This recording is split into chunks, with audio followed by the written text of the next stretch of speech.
Exams करीब आ रहे हैं और आपको है तलाश इंपॉर्टेंट क्वेश्चंस की। तो इस वीडियो के अंदर मैं आपके लिए लेकर आया हूँ 6458 केमिस्ट्री 3 के इंपॉर्टेंट टॉपिक्स और क्वेश्चंस आपकी एग्ज़ाम्स की प्रिपरेशन के लिए। तो शुरू करते हैं आज की इस वीडियो को। इंपॉर्टेंट टॉपिक्स की हम बात करते हैं, उसमें एटॉमिक स्ट्रक्चर और पीरियोडिक ट्रेंड्स हम बात करें तो उसके अंदर एटॉमिक नंबर है, मास नंबर है, इलेक्ट्रॉन कन्फिग्रेशन है, इसके अलावा पीरियोडिसिटी ऑफ प्रॉपर्टीज़ जो है वो हैं, और chemical bonding and molecular structure में आयोनिक कोवेलेंट बॉन्ड्स हैं, बॉन्ड पोलैरिटी और हाइब्रिडाइजेशन।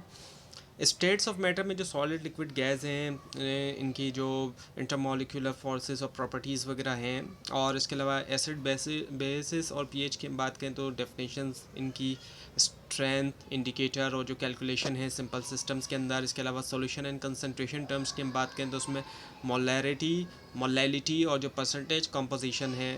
रेडॉक्स रिएक्शंस की हम बात करते हैं तो उसमें ऑक्सीडेशन नंबर आइडेंटिफाई करना, ऑक्सीडाइजिंग या फिर रिड्यूसिंग एजेंट्स को। इसके अलावा केमिकल रिएक्शन और स्टोइचियोमेट्री की हम बात करें तो बैलेंसिंग करना इक्वेशंस को, रिएक्टिंग मासेस जो हैं। इसके अलावा बेस ऑर्गेनिक केमिस्ट्री बेसिक्स हम देखें तो फंक्शनल ग्रुप्स हो गए, नेमिंग करना सिंपल ऑर्गेनिक मॉलिक्यूल्स की। इंपॉर्टेंट क्वेश्चंस की अब अगर हम बात करें तो डेफिनेशन एटॉमिक नंबर की और मास नंबर की। इसके अलावा एक्सप्लेन करना आयोनिक वर्सेस कोवेलेंट बॉन्डिंग को। इसके अलावा ये कि पीएच क्या है और इसको किस तरीके से मेजर किया जाता है। इसके अलावा डिफाइंड मोलैरिटी एंड मोलैरिटी और मोलैलिटी इनकी डेफिनेशंस जो है वो देना। इसके अलावा what is the redox reaction, एक रेडॉक्स रिएक्शन जो है वो क्या है। इसके अलावा discuss the structure of an atom in terms of subatomic particles and quantum model.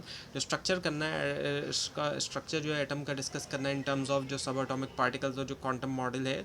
इसके अलावा एक explain the types of chemical bonds, जो टाइप्स है केमिकल बॉन्ड्स की उनको एक्सप्लेन करना है। इसके अलावा फैक्टर्स अफेक्टिंग बॉन्ड स्ट्रेंथ और जो फैक्टर जितने भी अफेक्ट कर रहे हैं बॉन्ड स्ट्रेंथ्स को। इसके अलावा describe the properties of gas compare two liquids and solid. Properties describe करनी है गैसेस की जो लिक्विड और सॉलिड के मुकाबले में अगर हम देखते हैं। इसके अलावा explain acids and bases uses using at least 2 theoretical definitions.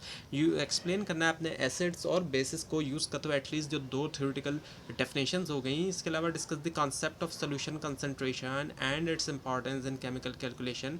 Discuss करना है आपने जो कॉन्सेप्ट है सोल्यूशन कंसंट्रेशन और इसकी अहमियत जो है केमिकल कैलकुलेशन में। तो ये थी आज की वीडियो। आपको इस बारे में कोई क्वेश्चन है और ख़ास तौर पर इसमें कोई मिस्टेक दिखाई दे ज़रूर हाईलाइट कीजिए, और इस पूरी सीरीज़ को देखने के लिए और एग्ज़ाम्स की प्रिपरेशन के लिए इस चैनल को सब्सक्राइब कीजिए, बेल आइकन के ऊपर क्लिक कीजिए। Thanks for watching this video and best of luck.